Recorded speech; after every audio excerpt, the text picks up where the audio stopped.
Good morning, I'm Sharon Douglas, your host for Things You Need to Know. I'm so excited this morning. We have a special guest, Markelia McKinney from Payroll Construction. Markelia is here to assist us in understanding LCP Tracker, Certified Payroll. Good morning, Markelia. Good morning, Sharon. I'm so excited you're here. I'm happy to be here. This is something that I as a contractor and other contractors need to know. What is LCP Tracker? LCP Tracker is a cloud-based system that allows you to submit your certified payroll to me, and we can forgo the whole you mail it to me. If it's a situation where something is wrong, you then have to edit it. Everything is on demand, automatic, cloud-based, all done over the internet. And that makes it sound so simple. It is. It is. So talk to us about certified payroll. Certified payroll is to inform us how much are you paying your employees while they're on my project. Are you paying them weekly? Along with that, it's to the point to where we also see what deductions are being taken out of their check. Are they legal deductions? Are they being paid weekly? All of that information is gathered within certified payroll to make sure that your employees are being taken care of and that it's also within the law. What documents are you looking for from that subcontractor to assure you that those are indeed the correct deductions? Yes, okay. So there are a list of deductions that are pre-approved, which would be things like health insurance, dental, child support, garnishment. All of those are pre-approved deductions. You also have deductions to where you would need approval from the DOL. There are certain deductions to where you would have to actually write the DOL asking for permission, saying, hey, is this okay? Preferably, I request that you do it before you start working on my project, before you start submitting anything to me. And things of that would be, say, is it in the interest of the employee? If you have an account with, say, Home Depot, to where you get a 20% discount, and your employee is like, hey, I'm doing some things at home. I want my own tool set. Is it possible that I can use the account to get these things? Sure, it is in the interest of the employee. You're basically saving them money. So how do you get your money back? That's when you would write the DOL and say, hey, is it okay if we take a deduction from where this employee received tools for their own personal use to get our money back? If the DOL says yes, it's a legal deduction. You can then take that deduction, and I won't give you any heat as long as I have their form where they signed off and said, yes, you can take X amount of money out of my check per week. So you have to make sure the forms are signed by the employee, Yes. correct? And you keep injecting DOL. What is DOL? The Department of Labor.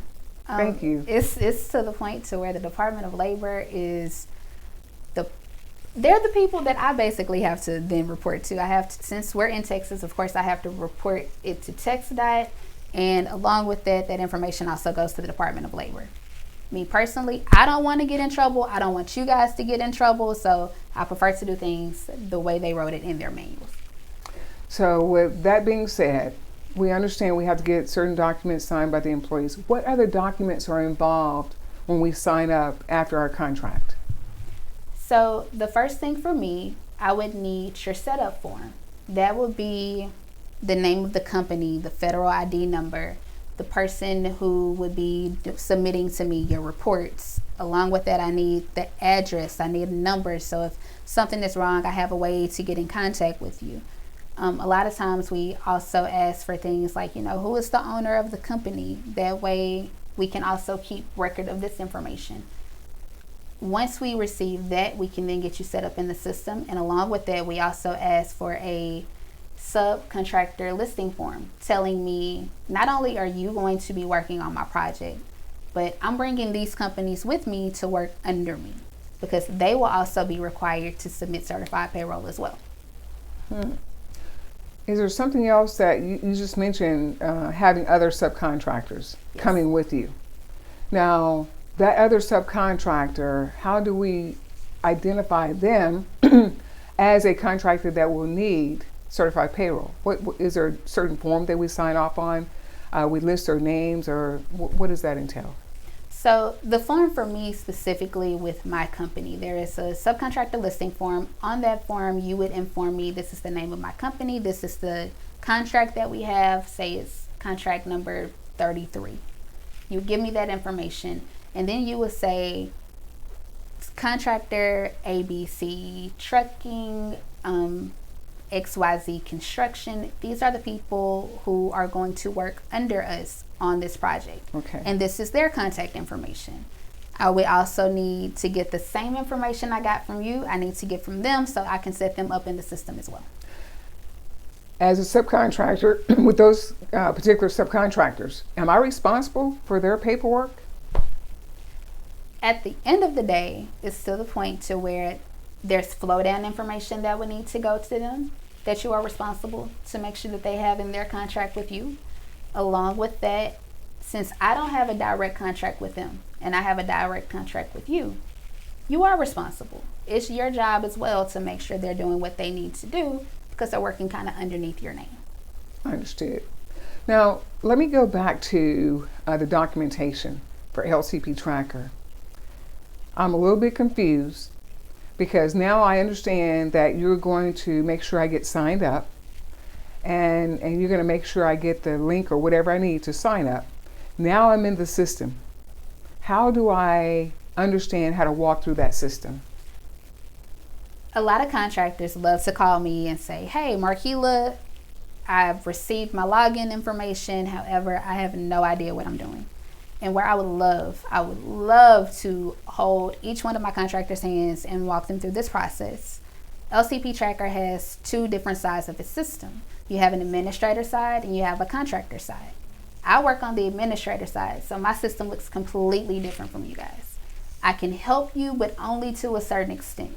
However, LCP Tracker does have a support system, and you can reach out to support via email. You can reach out to them by phone, and they also have a live chat option to where they can talk to you and walk you through things as well. They also have a training service to where I'm not sure the exact times that they do it, but I know they have multiple services to where you can sign up, and they may have an on-demand one. I'm not sure.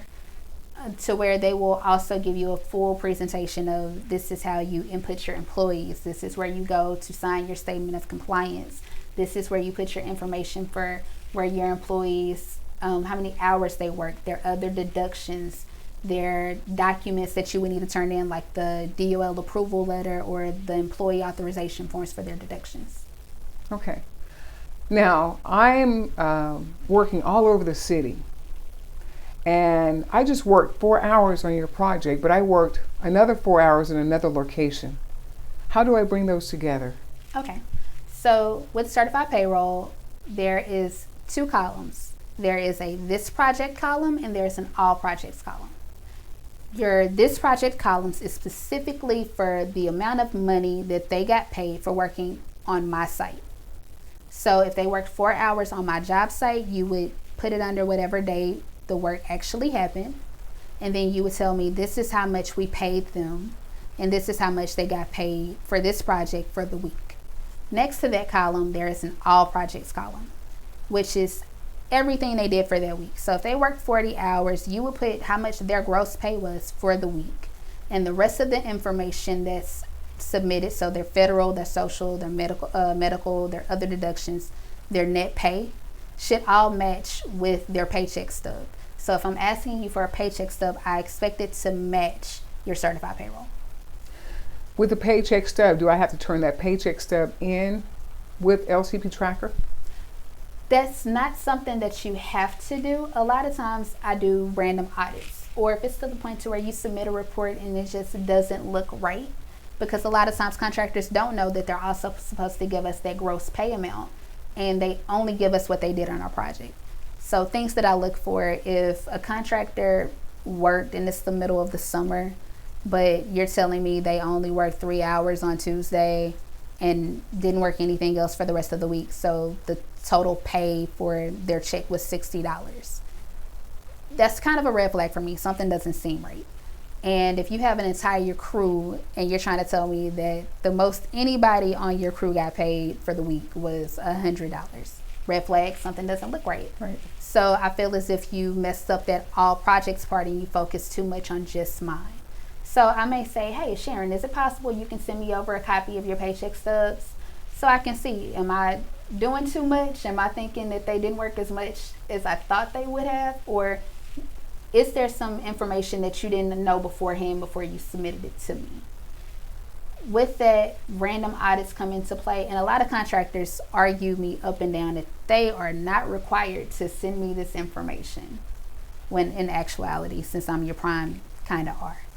How else am I actually going to verify that the information you're giving me is correct? And you would rather me look at it before the Department of Labor does. Right. Is there anything more you can tell us about LCP Tracker and what we should know going in? LCP Tracker, ultimately, it's a tool. It makes it easier for the contractor. It makes it easier for the prime. It double checks your math and makes sure that those things are okay. Along with that, like I said, it's a submission situation. So if you are out of compliance and you need to submit to me, say, four reports, you can get those to me to review and make sure you're in compliance a lot quicker through a cloud-based system versus you submitting them to me by mail, it going through the post office, it finally getting to me going and checking your math by hand to then check and make sure that it matches with how much you're supposed to pay each employee, and so on and so forth. So where a lot of people look at it like, oh no, it's just to the point to where the contractor wants us to use it because it makes it easier for them, it makes it easier for everyone. And as far as TxDOT goes, TxDOT actually incorporated it in 2017 to make their contractors start using it. What about compliance? You've said that a couple of times. How would we know that we're out of compliance? So in regards to certified payroll is due on a weekly basis, not bi-weekly, not monthly, not whenever you have a check coming. It is due on a weekly basis. And a lot of my contractors have a really hard time understanding that aspect. They feel like once a month is fine, or when they have a check, not looking at the bigger picture. I need to make sure at all times that your employees are being paid. Along with that, if all of my contractors, if I have 100 contractors on my project, and each one of my contractors also has, say, 2 lower tier subcontractors, that's 300 reports that I should be getting a week. However, if everybody decides to do it once a month, that means once a month I'm receiving 1,200 reports. When do I review it to make sure it's okay, to make sure you guys are in compliance? So, or if everyone submits at one time, what puts you ahead of everyone else for me to review yours first? It's like, it's to the point where a lot of time contractors don't look at a overall picture. That brings about another subject. If I don't get in compliance, what happens? Dun, dun, dun. It's to the point where ultimately your payment can be held.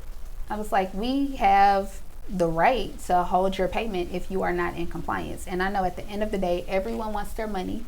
I understand that you have bills to pay, you have suppliers to pay, you have employees, not only the guys in the field, but you also have your office personnel. Everybody wants to get paid. However, if I don't know that your guys have been paid in the first place, we're not going to continue to give you money if it's to the point where we don't know, are you doing what you're supposed to do?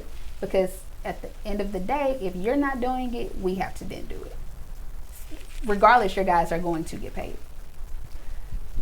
You heard what she said in regards to not doing your certified payroll. If you don't do your certified payroll, you are jeopardizing your possibilities of getting paid.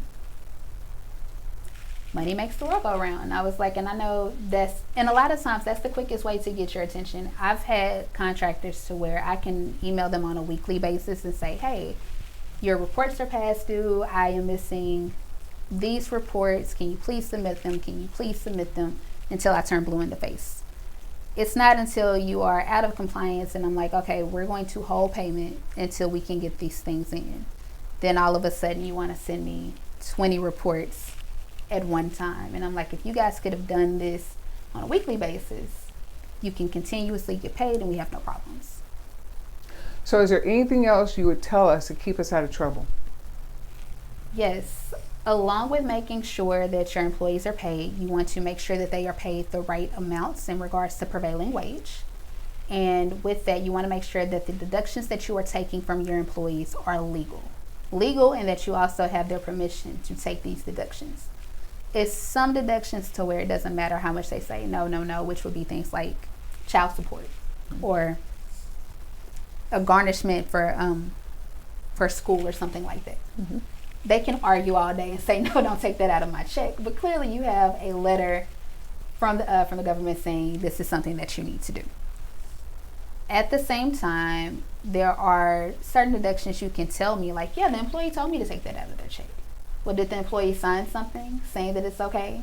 Would you be okay with someone taking money out of your check and you didn't say it was okay? Like, for instance, with something that's okay but people don't really think about is like a uniform deduction. If you provide a service to where your guys are out in the field, their clothes are getting dirty, and they don't want to take it home and put it in their personal washing machine, so you have a contract with someone else to where they will wash their uniforms for, say, $3 a week. It's in the benefit of the employee. So if you write a letter to the DOL and say this is the situation, they will write you a letter back saying this is okay or it's not okay.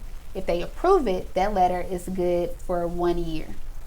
So you have to write a letter every year asking for that permission again for you to be in compliance. Excuse me, but is there a certain form letter that you have to send to DOL?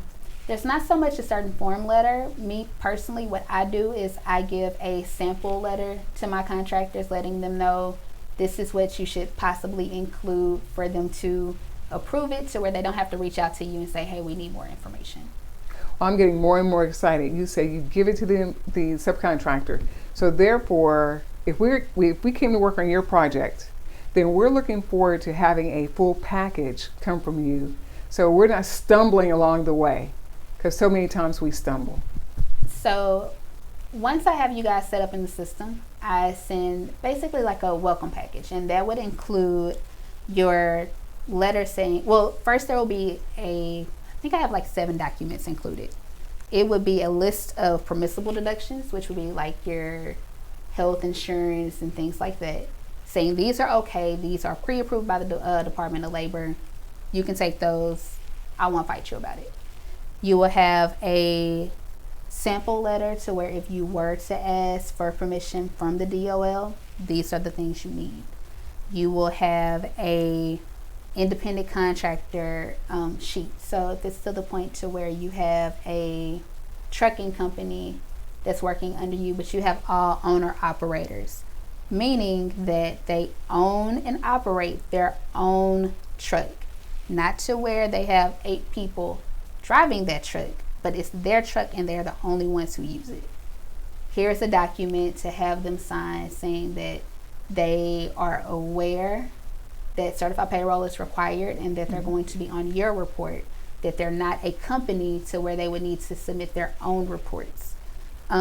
There's also another document as far as you have independent contractors and you have owner operators.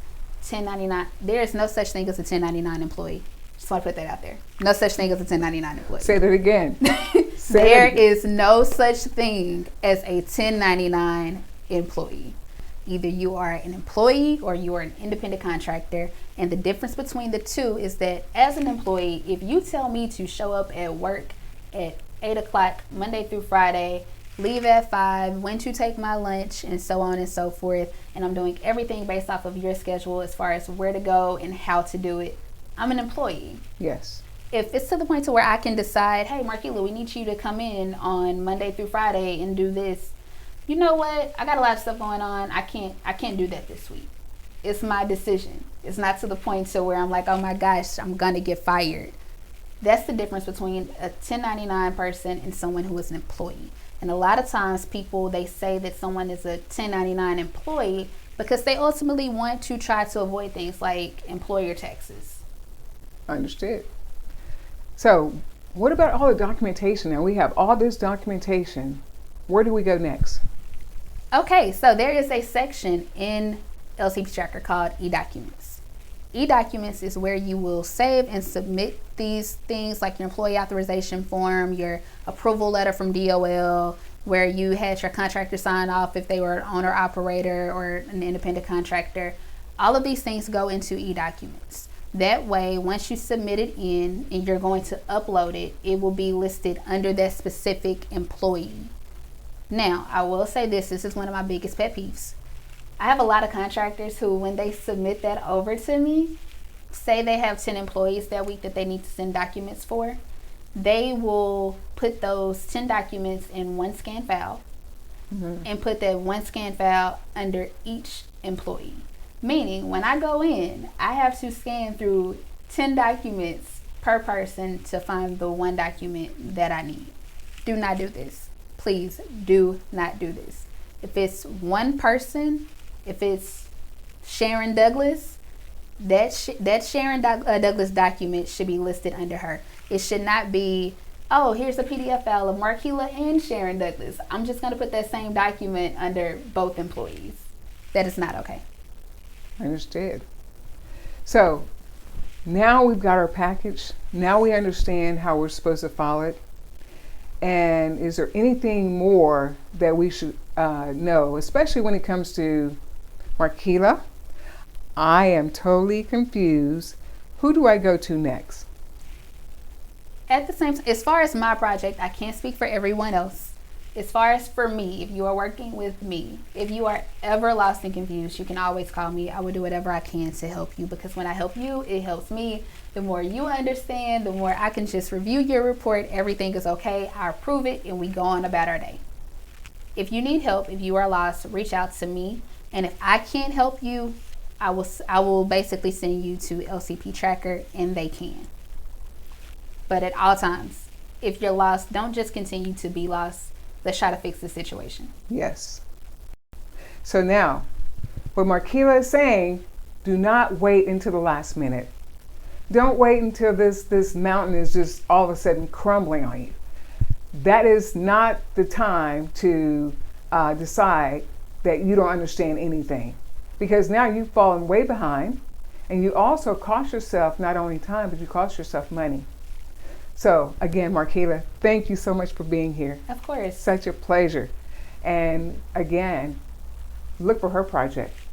At least you know you've got an advocate, someone that's going to work with you. And on all your projects, look for those advocates that are going to assist you in being successful. This is Sharon Douglas. Things you need to know. Tune in on Facebook, YouTube, and LinkedIn. Don't forget, leave your questions in the comment section. We look forward to talking to you again.